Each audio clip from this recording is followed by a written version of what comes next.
Escucha bien atrás, sí. Confirman, bueno. Bienvenidos todos, gracias por el esfuerzo de militar, no solo de estar. Estar es una cosa y militar es otra. Le pido a todos los que tengan sus celulares que transmitan en vivo, si pueden, en los Facebook Likes, graben, transmitan, utilicen los celulares para que se sepa lo que estamos haciendo, dónde estamos. Recién había una descripción que tiene que ver con la formación en el alcance que dispongamos y sin tiempo para hacerlo de los fundamentos de la acción. Pero también se mencionó que no hay más tiempo, con lo cual no podemos esperar que el pueblo argentino pase por la universidad del nacionalismo y el peronismo para darle un diploma y después combatir. Así que no le vamos a pedir que egresen de la universidad, sino que simplemente sigan su voluntad. Porque hay, en esencia, motivos sobrados que no necesitan explicación, como el ruido de la tripa de chicos con desnutrición infantil, jubilados que no alcanzan al día 15 en su plan de vida, la eliminación del suministro de remedios oncológicos que significan una condena de muerte a los compatriotas que no pueden pagárselos, el desdén claro y absoluto por la educación pública, la destrucción clara y manifiesta de las Fuerzas Armadas. Y todos esos son motivos que no necesitan largas clases de historia, ni de filosofía, ni de economía, para que alguien entienda que el dolor de la patria es simplemente el dolor de su propio cuerpo. Somos un proyecto inconcluso. Hoy no se conmemora ninguna independencia, porque nunca fue. La Argentina nunca logró el estadio de independencia porque siempre dormimos con el enemigo. Y obviamente que somos hispanos de la corriente del Mediterráneo, desde la Grecia, la antigua Grecia hasta hoy, y que tenemos nuestras raíces hispánicas bien marcadas, que se conjugan con nuestros pueblos originarios y que dan como resultado de distintas etapas y olas inmigratorias la generación rica y próspera de un pueblo orgulloso que en algunos momentos de la historia logró que los patriotas conduzcan la administración del Estado, que se llama gobierno. Y entonces hoy unos chicos que me hacían una nota me hablaban, me decían, pero existió Perón. Sí, claro, acá estamos para honrarlo. En estos edificios funcionaba la intendencia de lo que era la Quinta de Olivos de aquellos tiempos, que fue bombardeada. Porque donde está la Biblioteca Nacional, acá nomás a algunos metros, existía el chalet donde vivían Perón y Eva Perón.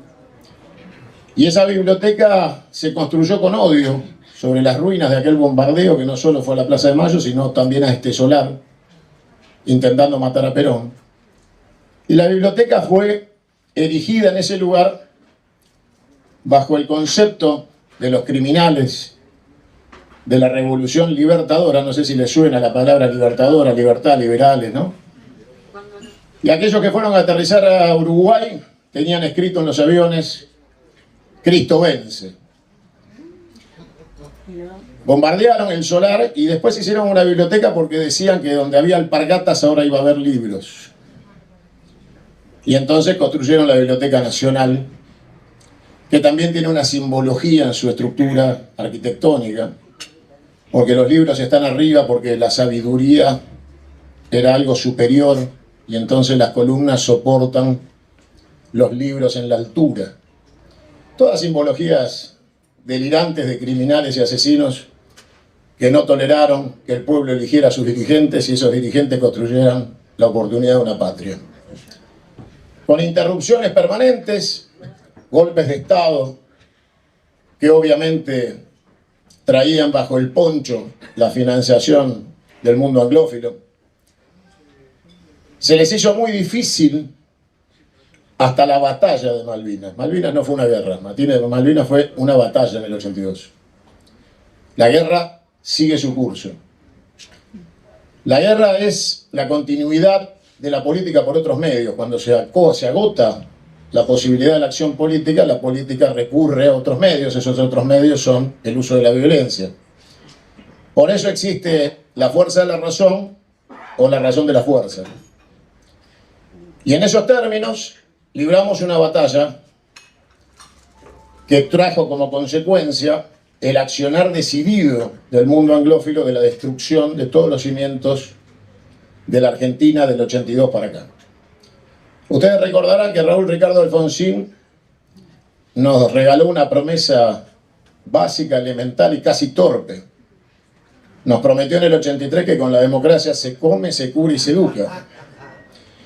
De esa manera, rindiendo a la Argentina y sometiéndola a las más precarias aspiraciones de cualquier aldea, sin vocación de patria, ni de protagonismo, ni de liderazgo. Y se inició en el 83 el camino de la resignación de una clase política, digo clase con profundo desprecio, pero que aún así, en ese estadio, existían muchos hombres y mujeres que venían de otras épocas y con la profunda formación de su militancia, como Julio Bárbaro, que, si no me equivoco, fuiste diputado en el 83. 73 y 83. Y 83. Y en aquella impronta, a mí me tocó trabajar sirviéndole café a Juan Carlos Pugliese, que era el presidente de la Cámara de Diputados, un magnífico hombre de la democracia argentina. Y se inició el camino del deterioro. Y fuimos perdiendo calidad institucional, parlamentaria, judicial. Entramos en la banalización de los 90 y entramos en un fracaso en la batalla cultural. Y todo eso fue generando una transfiguración del ser argentino, del ADN. Y entonces fuimos perdiendo identidad, y cuando uno va perdiendo identidad, va perdiendo los motivos que hacen a la lucha. Y quien no entiende por qué lucha, deja de luchar. Por eso, hoy, cuando es mucho más difícil que la población entienda por qué hay que luchar, hay que reducir la explicación a temas mucho más mundanos y simples para poder reclutar. Porque si profundizás o intentás profundizar, no te van a escuchar, no hay tiempo. La gente tiene hambre, sed de justicia, necesidad de techo, necesidad de salud. Y nadie que tiene las necesidades como dolores personales en sus cuerpos o el de sus hijos tiene tiempo para que le demos clase de historia. O que tengamos la soberbia o la pretensión de que escuchen nuestros fundamentos. Porque ellos no tienen tiempo, tienen que ver si le dan un mate cocido al hijo y a la noche. Los que estamos acá tenemos la oportunidad de dormir y comer. Y ese es un privilegio que muchos compatriotas hoy no tienen. Por eso las luchas no las dan los más pobres. Las tenemos que dar los que estamos mejor, los que tenemos un compromiso con nuestro estadio de mejor vida que nos obliga a combatir.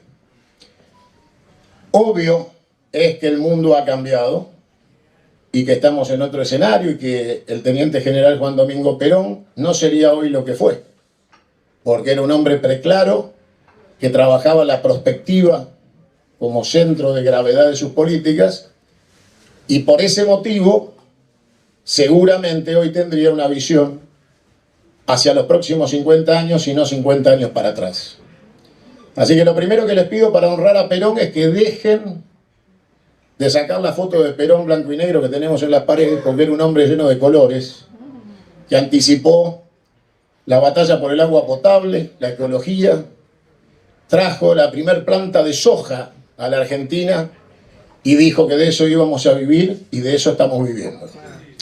Así que les pido que se saquen de la cabeza el Perón color sepia, que se saquen de la cabeza los pequeños cortos cinematográficos de propaganda de la década del 50 porque ese Perón se murió hace mucho tiempo. El Perón vivo es el que nos dejó el mensaje. El otro es el Perón muerto. Perón llegó a la Argentina y dijo, para un argentino no hay nada mejor que otro argentino. Había progresado, había evolucionado. Con lo cual, lo primero que tenemos que tener en cuenta es que no estamos acá para convencernos entre nosotros, sino para convencer a los que están afuera. Y que de ninguna manera una palabra nuestra puede ofender a alguien que se pueda sumar a nuestro concepto de patria y de vida, porque si no somos una secta. Y es exactamente lo que no debemos ser, porque por eso hemos fracasado. Debemos abrir los brazos y el corazón a todos los que piensan distinto y hacerles lugar, porque entonces cuando construyamos una gigantesca mayoría que Perón construyó junto a su primer vicepresidente que era radical, la fórmula fue Perón-Quijana. Perón se decía a sí mismo irigoyenista y reivindicaba la revolución del parque, de la cual yo soy fanático y ferviente defensor. Y aquellos tiempos unieron el irigoyenismo con Perón a través de Forja, de Homero Mansi, de Jauretche. Y el tercer movimiento histórico cobró sentido y se construyó en la Argentina, pero no logró la victoria. Fuimos una y otra vez interrumpidos. Y la Argentina es un edificio sin terminar. Es una obra en construcción, está llena de cal, de arena, de madera tirada. Y el problema es que nunca nos dejan encarar el final de la obra. Entonces ya hay algunos que dicen que la única solución es dinamitar el edificio y volver a empezar. Porque ya pasó mucho tiempo, está viejo, sale más caro remodelarlo que hacer uno nuevo. Y entonces empiezan las versiones de aquellos que impidieron terminar la construcción de la patria, que la patria ha muerto, que está terminada. Y entonces pretenden escribir la autopsia de la Argentina. Estamos en tiempos en que la Argentina está en terapia intensiva, coma 4 y pronóstico reservado. Por eso no podemos cometer la torpeza de la soberbia de querer convencernos entre nosotros o aplaudirnos entre nosotros, sino ir a convencer a los que tienen que ser convencidos de sumarse a nuestras filas, de construir patria, de defender la patria que será el techo de sus hijos. Porque estamos conviviendo con gente que vive en un territorio poblado sin patria. Coincidimos en el mismo espacio geográfico, nacimos todos en el mismo lugar y nos dan a todos el mismo documento. Unos somos patriotas, los otros son habitantes de un territorio poblado, sin patria, sin identidad, sin bandera, que solo pululan en el usufructo de una Argentina que les dio la posibilidad de nacer, comer y vivir. Y hasta le dimos universidad gratuita y pública que hoy quieren destruir. Por eso tenemos que tener claro a dónde vamos. Y yo les digo en voz alta que la Argentina tiene un solo destino posible y es la Confederación Argentina, o vamos a desaparecer. La República es un instrumento de saqueo que se ha transformado en un modelo de corrupción, expoliación, unitarismo y transferencia de la renta. Esta ciudad de Buenos Aires, que es ni más ni menos que el municipio 136 de los bonaerenses, se proclama autónoma en una delirante reforma de la Constitución, en donde los porteños se consideran autónomos. Creen que son Mónaco, San Marino o el Vaticano, y creen que pueden administrar los bienes que subyacen sobre el suelo que nos pertenece a los bonaerenses, dividiendo la nuda propiedad del usufructo. Para aquellos que hayan estudiado abogacía o conozcan de escribanía o de la escritura, ellos creen que pueden administrar el usufructo, aunque la nuda propiedad, o sea, la titularidad de la tierra, sea nuestra, de los bonaerenses.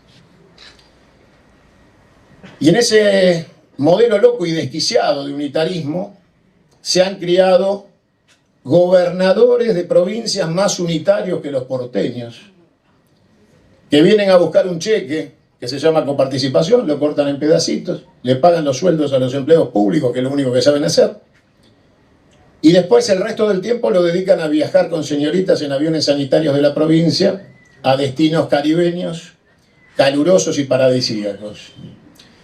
Con lo cual, la Argentina está muerta porque el principio de soberanía de las provincias ha sido secuestrado. Y yo quiero regalarles algo que ustedes tal vez no han percibido en toda su vida. Y lo digo muy convencido, salvo honrosas excepciones que se hayan percatado. Y es que cuando hayan leído alguna vez la Constitución Nacional, si la han tenido en sus manos, podrán ver que el preámbulo cita los pactos preexistentes, que son los pactos federales, preexistentes a la Constitución de 1853 y a la República. Lo que yo estoy seguro es que ninguno de ustedes se percató que el preámbulo cita pactos que no imprime en la Constitución. Entonces el preámbulo dice: esta Constitución está basada en los pactos preexistentes. Anda a buscarlos si lo querés leer, porque yo no te los voy a mostrar, no los voy a imprimir y no van a ser parte de esta edición de la Constitución. Y entonces te empiezan a contar los artículos de la Constitución Liberal de 1853, pero no te cuentan los pactos preexistentes que citan en el preámbulo. Esos pactos que no imprimen son los pactos federales, entre las provincias preexistentes al propio Estado Nacional y a la propia Constitución. La Argentina es confederal y para poder saquearla fue transformada en república. Y para poder esconder el asesinato se cita la confederación en términos abstractos con el nombre de pactos preexistentes. Y a ningún chico se le enseña en el colegio que esos pactos preexistentes son entre las provincias confederadas anteriores a la Constitución y al Estado Nacional Republicano. La vuelta de la vida ha llevado a la Argentina al default. Estamos en default absoluto y total. Les anuncio, por si no se dieron cuenta, que la Argentina está quebrada y terminada en materia económica financiera. Salir de una quiebra quiere decir pagar las deudas de esa quiebra. En este modelo de expoliación y transferencia de la renta, la Argentina está destinada a desaparecer porque se transforma en términos de economía liberal en inviable. O sea, que un juez, si tuviera la quiebra de la Argentina moderna en su escritorio, debería decretar la quiebra definitiva, ni siquiera la apertura de concurso, porque diría: es inviable, no puede pagar. Tenemos un gobierno de ocupación y liquidación. Han venido a liquidar la quiebra. No vienen a continuar el endeudamiento, vienen a liquidar el patrimonio para pagar la deuda. Diciéndole a la sociedad argentina que no hay más salida, que no hay más remedio, que la quiebra es ilevantable y por eso hay que liquidar el patrimonio para honrar las deudas. Y después volver a empezar, según su teoría. Lo real es que la Argentina en los próximos 4 años, lo que va de este año y 3 años más, debe un PBI completo. O sea, casi 300.000 millones de dólares es la deuda argentina entre junio de este año y 3 años para adelante hasta el fin del ciclo presidencial según la Constitución. Está claro que ningún gobierno, ni este ni ninguno, puede pagar un PBI de deuda y aparte vivir. Por ese motivo, este gobierno, que es de ocupación y es de liquidación, acelera los tiempos del remate antes que la sociedad argentina se despierte y actúe en consecuencia. Por eso no tiene ningún sentido que ninguno de ustedes escuche qué está pasando en el Congreso.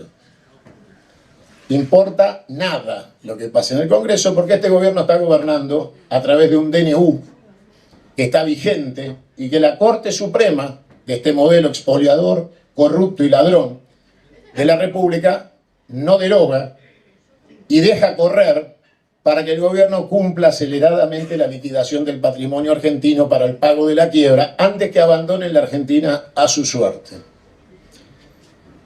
Por eso cuando algunos que dicen que son compañeros hablan de tiempos electorales, están siendo absolutamente funcionales al enemigo. Porque no hay ninguna posibilidad de dejar que este gobierno de ocupación siga gobernando. Por eso convocamos al juicio político. Están las planillas para aquellos que la quieran firmar. Impulsamos el juicio político sin que un solo legislador nacional de los que dicen ser de la oposición haya firmado el pedido de juicio político. Ni uno de los 99 diputados nacionales que dicen que son peronistas o alguna vez pasaron por la puerta de acá y entonces dicen que son peronistas, firmó el juicio político. Y ni uno solo de los 33 senadores que dicen que son opositores firmó el juicio político. Por lo cual, si no aceleramos los tiempos para que esos legisladores nacionales respondan al empoderamiento electoral del voto y el empoderamiento económico de sus salarios pagados con nuestros impuestos y aumentados con sus manos, mientras bajan las jubilaciones y liquidan el patrimonio nacional, en vez de juicio político vamos a tener asamblea legislativa. Porque los tiempos políticos se van a conjugar con la necesidad y la desesperación de un pueblo que ya no va a tener paciencia. Y entonces nos dijo el general también que cuando los pueblos pierden la paciencia, hacen tronar el escarmiento. Y eso está más cerca de lo que cualquiera se imagine. En Misiones tienen un ejemplo exponencial de lo que está pasando, hoy en Córdoba, y en cada casa de cada argentino empieza a despertarse la ira. Porque así como nosotros no podemos explicar nuestro proyecto, ellos ya no pueden sostener sus mentiras. Pero tenemos que tener claro que el pueblo argentino se va a mover por situaciones de percepción y no de convencimiento, porque no hay tiempo para convencer. El desarrollo de los acontecimientos es natural y no espera liderazgo, se produce. Por eso hay que estar preparados para momentos de tensión y desorden. Porque cuando nos robaron el tiempo, nos robaron la organización. Cuando la gente no tiene tiempo para ir a una reunión de un club de barrio, una asociación de fomento, el colegio de sus hijos, la cooperadora de los bomberos, cuando la gente se retrae en la participación social porque necesita comer, ir al sentimiento más primario de subsistencia, se ha destruido la organización social. Y eso es lo que pasa hoy. Pero con la misma fuerza que se descompone la organización social, se produce el rebote de la bronca social. Cuanto más aplastás un resorte, más violento es el momento en que se libera. Y esta sociedad está siendo aplastada, pero la Argentina es un resorte. Con lo cual están ejerciendo presión sobre algo que más temprano que tarde va a liberar su fuerza para volver a su lugar. Por eso yo digo, y el libro que está en marcha, la segunda parte del libro de Democracia Confederal, se va a llamar Democracia Confederal 2, después de las profecías. Porque estamos en terreno de cumplimiento de las profecías de Parravicini y Don Orión. A paso acelerado, parecen querer ser los protagonistas del final cumplido de aquellas profecías. Cuando Parravicini hablaba del hombre gris, no era alguien que se compró un traje. Hablaba de la sociedad gris, de una clase media gris, que no participa, que no reclama, que tolera. Por eso lo llama grises. El hombre gris es una clase media que no ha sabido construir la lucha por sus derechos y su identidad. Pero Parravicini dice, si no ven venir al hombre gris, Argentina tendrá su Revolución Francesa. Y está claro que no están viendo venir al hombre gris. Creen Iba llegando. Ahí está. Está tocando el teléfono de Parravicini. Ahí está. Ahí está Parravicini diciendo que tengo razón.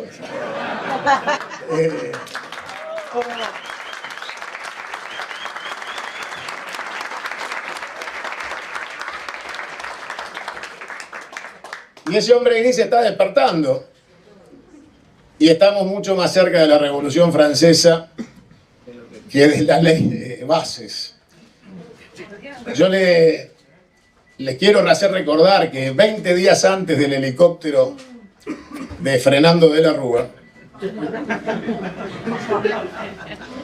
una ley se aprobó en el Congreso y se llamaba Ley de Intangibilidad de los Depósitos.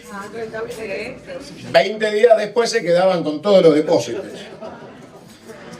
Y da la casualidad que en las últimas horas este gobierno, que ya casi resigna que no va a haber ninguna ley de base, no va a haber ningún pacto de mayo, no van a tener junio, le pidieron a la sociedad que no huyan al dólar desde los plazos fijos y entonces le pidieron a los bancos, y les pido a todos por favor que hagan memoria del 2001, que abrieran caja de ahorro en dólares. Mi consejo hasta el último argentino que haya visto un dólar alguna vez es que se lo guarde en una lata de galletitas. Imagínense que si algún boludo a esta altura del siglo lleva un dólar a una caja de ahorro en un banco, háganle un diploma por pelotudo.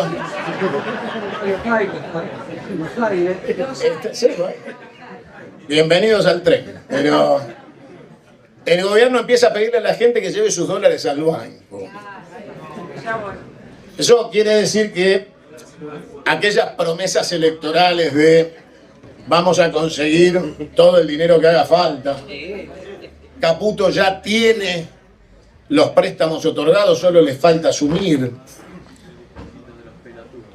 Bueno, todo ha caído en cuenta de la realidad, y es que cuando estás en default, la carpeta de crédito, que cualquiera de ustedes tiene en un banco, una pyme, una cuenta personal, cuando está sobregirada de deuda, no se le presta más. La Argentina se sobregiró de deuda en el gobierno de Mauricio Macri. Y voy a hacer una defensa rara, pero genuina, de Cristina Fernández. Entregó el gobierno desendeudado, absolutamente desendeudado. Y Mauricio Macri se encargó de tomar el 120% de deuda del gobierno desendeudado que heredó de Cristina. A tal punto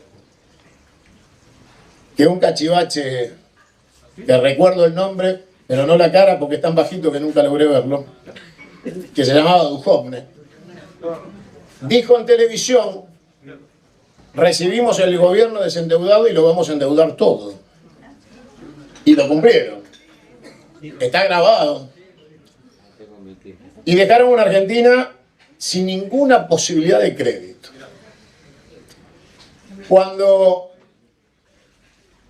Conchita Fernández asume el gobierno, le sugiero pública y privadamente que declare el default soberano, porque no hay ninguna opción de pagar la deuda, y que renegociar una deuda con más deuda era simplemente desquiciado. Y es efectivamente lo que hizo, porque pretendía simplemente pasar 4 años chateando con prostitutas hasta la madrugada, y para eso necesitaba no tener que gobernar. Y la manera de no gobernar era patear todas las deudas para el próximo gobierno, y con eso pasar 4 años en la Quinta de Olivos de fiesta en fiesta. Entonces decidió, junto a Guzmán, que toda la deuda contraída por Macri se iba a refinanciar con más deuda. Y así llegamos a los números que les doy ahora: 300.000 millones de dólares en 4 años de deuda. El año que viene, 80.000 millones para el 2025. Con lo cual, entre la deuda pública en pesos y la deuda privada, la Argentina tiene destino de explosión económica, porque este ajuste supuesto, que es nada más que la liquidación de la quiebra, pero ellos le dicen ajuste para que la gente crea que de acá van a ir a algún lado. Ellos proclaman la paz de los cementerios. No va a haber inflación porque simplemente no va a haber gente. En esa actividad están ahora porque saben que el año que viene no hay ninguna posibilidad de pagar nada ni de refinanciar absolutamente nada que no sea con más deuda, pero los acreedores ya no te la refinancian porque no sos capaz de pagar ni la que tenés. Con lo cual, en medio del concierto de una crisis global llamada Tercera Guerra Mundial, la Argentina está simplemente anotada como un territorio poblado a saquear. No tiene protagonismo como Estado nacional, no tiene capacidad de defensa, y estamos en un estadio de saqueo en el cual ni siquiera necesitan ejercer la violencia porque han conseguido que la virome del gobierno, del Estado, de los argentinos, esté en manos de delegados coloniales que se prestan en la burocracia de la administración del Estado a convalidar el saqueo de manera institucional. Por eso, el estallido inevitable ya no será como en el 2001. La frase no será que se vayan todos, la frase será que no quede ninguno. En ese escenario, ¿quién va a reemplazar el gobierno del Estado? Es la incógnita que nosotros debemos resolver. Yo convoco a los argentinos a dejar de revolver la basura. Y eso quiere decir que no sigan buscando caras conocidas de la televisión para armar gobiernos. Porque están reciclando la basura.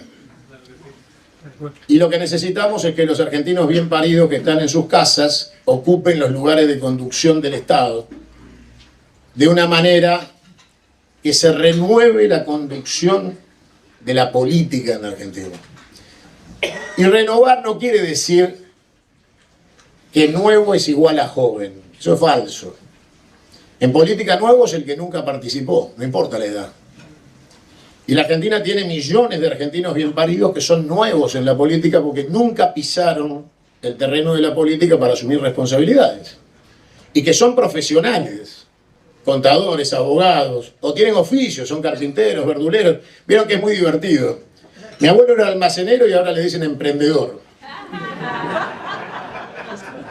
Entonces, uno dice, pobre, mi abuelo no sabía que era tan importante, ¿no? Un día decidió poner un almacén y vivir de su laburo. Ahora es emprendedorismo. Claro, mi abuelo había puesto el almacén después de 40 años de electricista naval. O sea que el almacén se la puso cuando se jubiló. Y la puso con la plata de su jubilación. O sea que mi abuelo había sido un trabajador, un obrero calificado, con 40 años de relación de dependencia, que cuando se jubiló no quiso ser emprendedor, quiso poner un almacén y lo pudo hacer con la jubilación. Un país muy distinto al de hoy, donde el jubilado, que es un trabajador pasivo, no solo no podría emprender nada con su jubilación, sino que se le dice a los jóvenes que deberían empezar los 40 años bajo relación de dependencia, ponete un almacén. Que es el final, no el principio. Porque vos tenés derecho a ejercer tu profesión o tu oficio. Y entonces, alguien que se había recibido electricista, seguramente quería trabajar de electricista, ¿no? O sea, las ambiciones que ofrece el modelo del capitalismo occidental anglosajón, mi abuelo no la compró. Mi abuelo decía, yo soy electricista, quiero vivir de electricista, no me interesa ser emprendedor ni millonario, me gusta ser electricista. Y eso es el respeto a la felicidad planteada desde lo individual, qué quiere ser cada uno y no qué te quieren obligar a hacer. Y eso es el modelo nacional peronista. Es el estadio de felicidad del pueblo y de que cada uno elija para sí mismo qué quiere hacer con su vida y tenga el derecho a la oportunidad y la igualdad del desarrollo individual dentro de un proyecto colectivo. Por eso nosotros le decimos a algunos compañeros equivocados que podrían sacarse alguna foto acá con carnet de peronista, y solo voy a dar las iniciales, Guillermo Moreno. No digas más pelotudeces, el peronismo no es capitalista, hermano querido.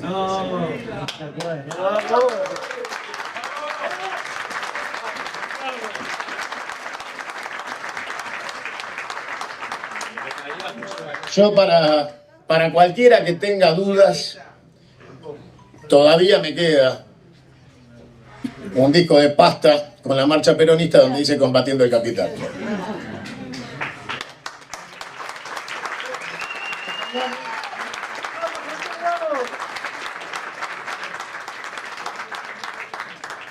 Tenemos que poder mantener la tercera posición. Y mantener la tercera posición es el equilibrio de un Estado productivo con valor agregado en el siglo XXI, en el siglo de las tecnologías, en el siglo del online, en el siglo de la inteligencia artificial que desafía los tiempos de la conducción moderna. Porque aquellos que creemos que estamos preparados para conducir debemos entender las circunstancias en que nos toca conducir. Hacerse del control del gobierno del Estado y administrarlo en función de un proyecto de justicia social tiene que entender los nuevos desafíos del trabajo, de las nuevas condiciones laborales, que por supuesto generan la reconversión de muchos sectores del trabajo, pero que deben ser complementarios con las tecnologías.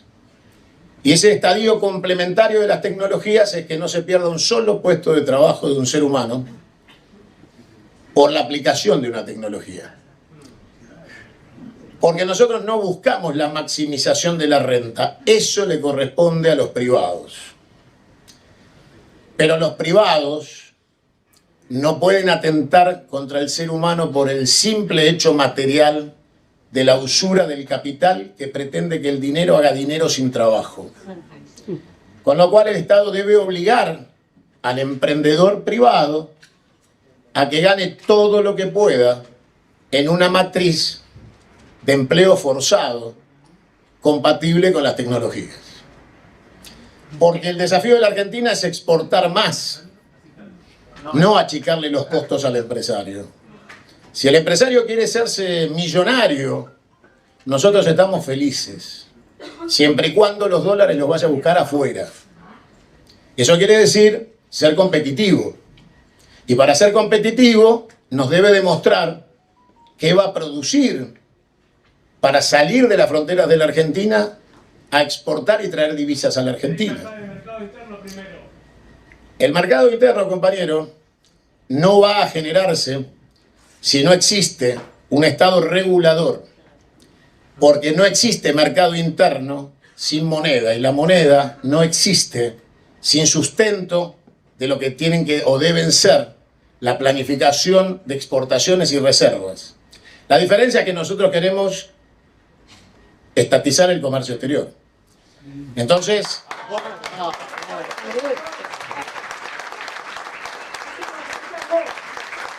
cuando uno ejerce el control del comercio exterior y la planificación industrial y tecnológica, y les voy a contar un secreto, no lo cuenten por ahí porque por ahí se entera alguien.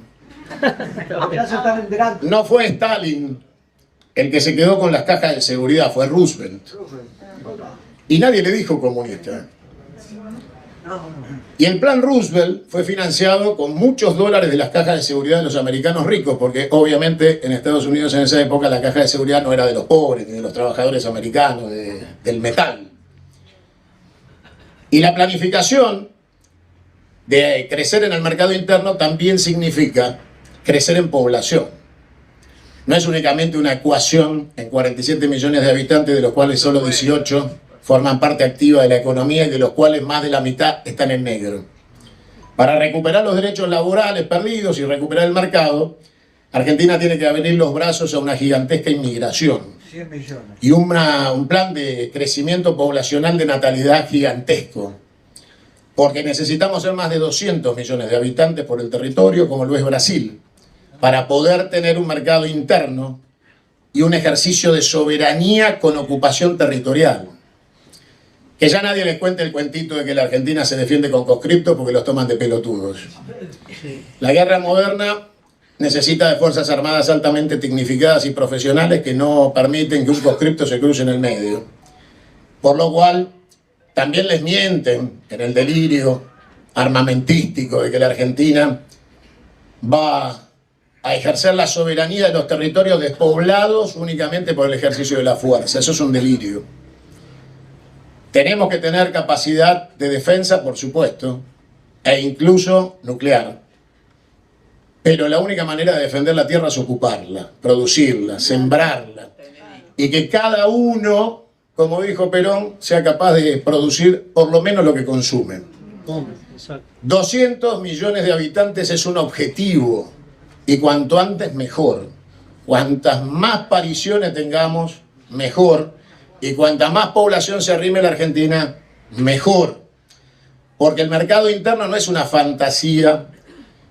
Y la realidad es que sobre 18 millones de personas activamente económicas, el mercado interno es horrible, aunque esté al 100% de su capacidad.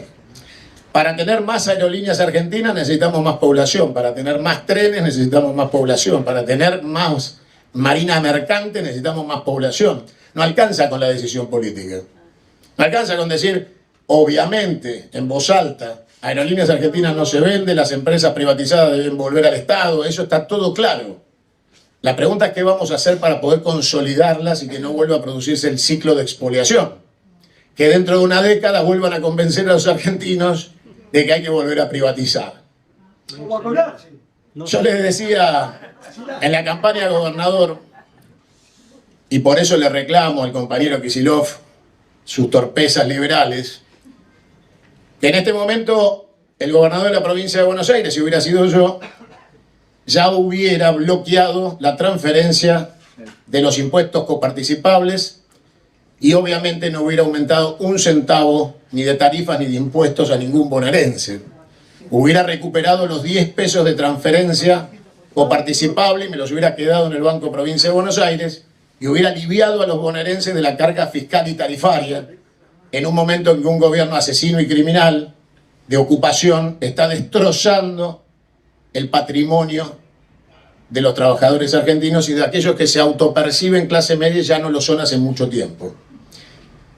Eso se llama confederación. Iniciar el proceso confederal.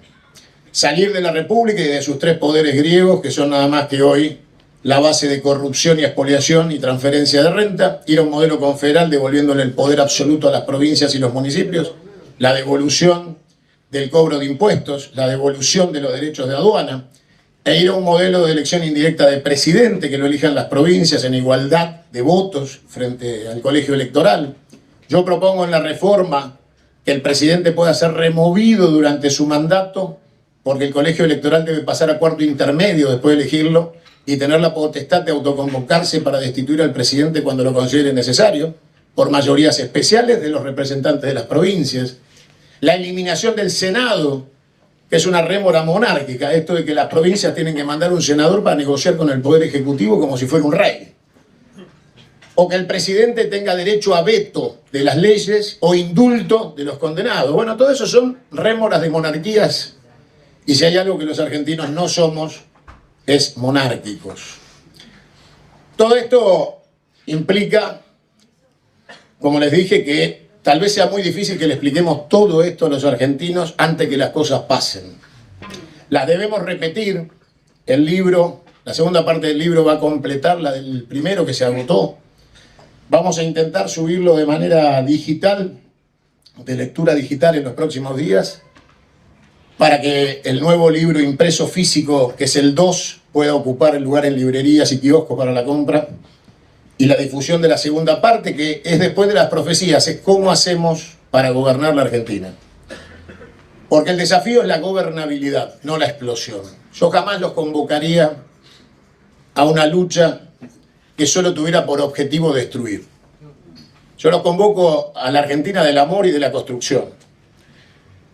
Una patria donde todos están incluidos y fundamentalmente los que piensan distinto.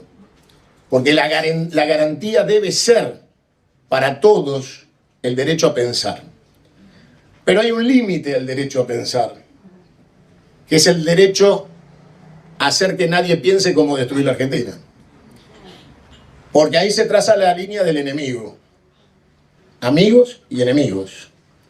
Yo asumo la existencia del enemigo y obro en consecuencia en una planificación que dice que todos los bien paridos del lado de la patria debemos agruparnos, debemos comprendernos, debemos tolerarnos, porque si no lo que tenemos es únicamente soberbia.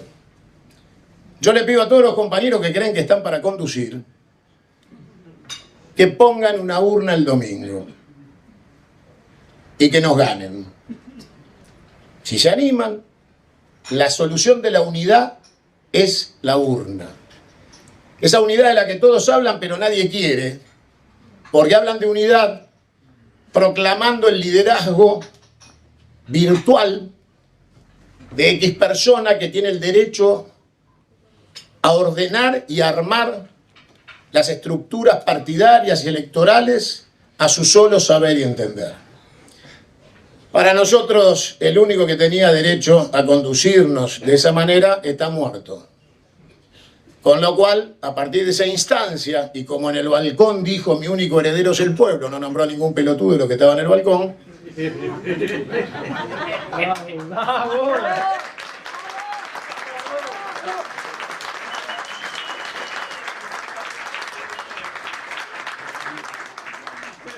la solución para dirimir los liderazgos es una sola.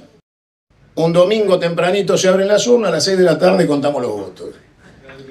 Cualquiera que quiera imponer sus liderazgos delirantes a partir de las autoproclamaciones, autopercepciones y discursos redundantes en especies de convocatorias a que se disciplinen, ¿no? O sea, la convocatoria es, acá mando yo, vos seguime.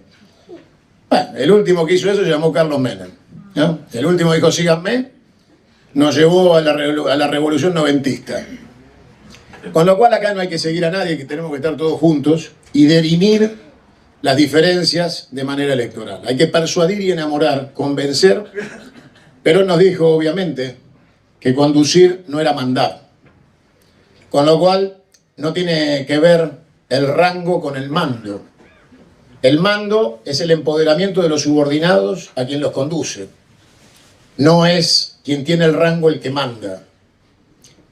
Y eso se muestra en combate. Cuando se entra en combate, no manda el que tiene el rango, manda el que tiene el respeto. Y en este momento lo que tenemos que buscar es el respeto, no el mando. Porque los que dicen que mandan son un montón. Y el respeto no lo tiene ninguno. Por eso en este momento yo los convoco a todos a convocar al respeto, al ejemplo. Y a saber que las etapas hay que pasarlas. Ahora estamos en una etapa en la cual lo primero que debemos hacer es terminar con este gobierno. La etapa electoral es secundaria por completo. Y para aquel que pregunta, bueno, ¿y si se cae el gobierno, qué viene? Había un sabio en el Mercado Central, casi le diría un Einstein, que cuando un chofer le dijo, maestro, ¿cómo acomodamos la sandía? Le dijo, arrancá, boludo, que se acomodan solos. Y estamos en esa etapa.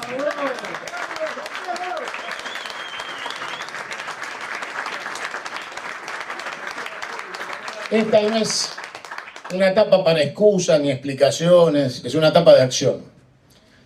Y en la acción se ordena solito los melones. Y obviamente, quien quiera conducir va a tener que demostrar sus capacidades.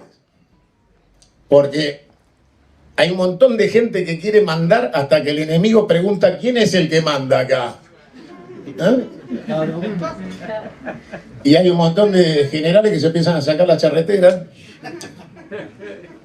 Bueno, vamos a ver cuántos quedan cuando haya que decir yo mando. Pero es tiempo de acción. Ustedes saben que mientras estamos hablando hay gente que está padeciendo un frío intolerable. Una cosa que es impensada, pero sucede, es que muchos que tienen estufa no las prenden, porque no pueden pagar el consumo. Y entonces hay un aumento de chicos que han dejado de ir a los colegios porque están engripados, porque tienen moco, y estamos hablando de sectores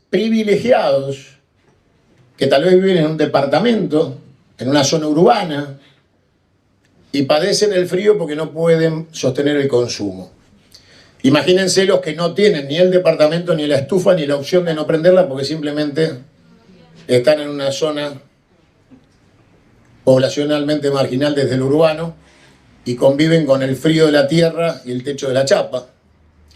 Y mientras todo eso pasa, no podemos cometer el acto de soberbia de creer que tenemos un tiempo que no tenemos. Hay que ir a rescatar a cada argentino que sufre y sangra. Hay que acelerar el proceso de caída de este gobierno de ocupación y hay que estar preparados para que en la Asamblea Legislativa nadie venga con un picheto.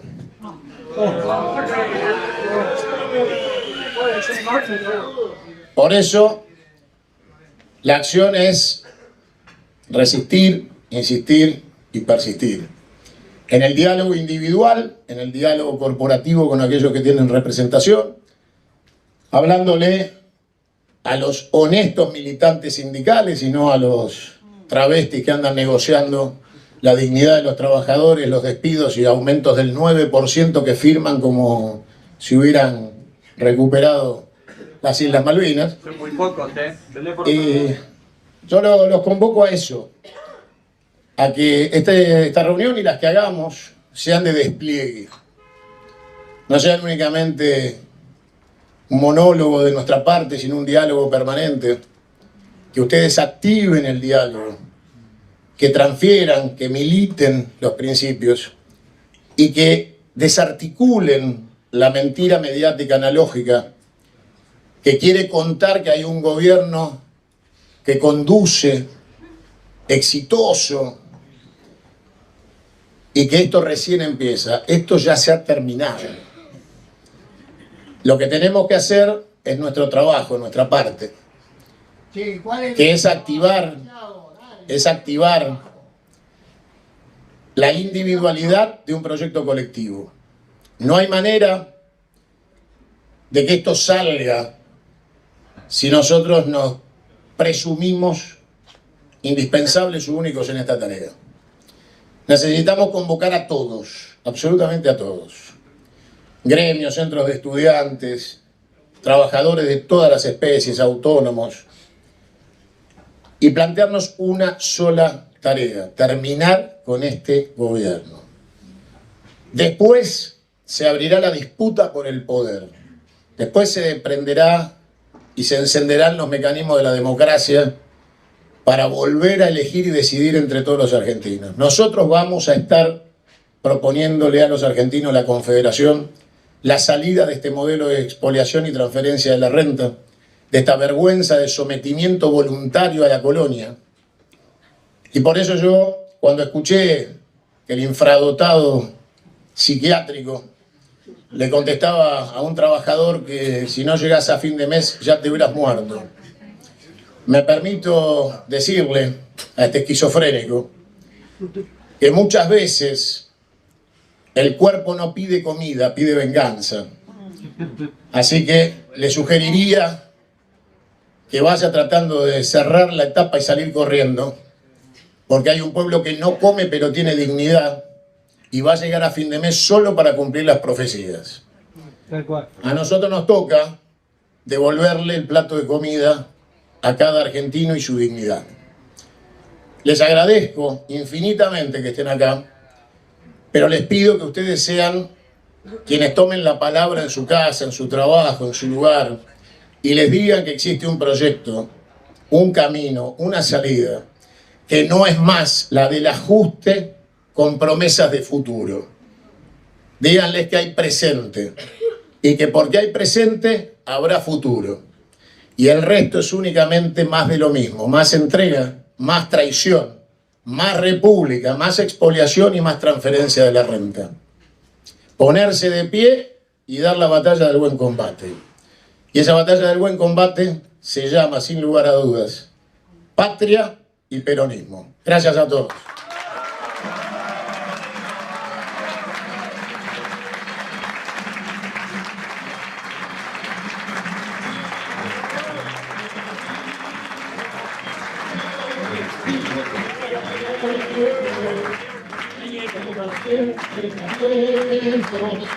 Un tiro de corazón,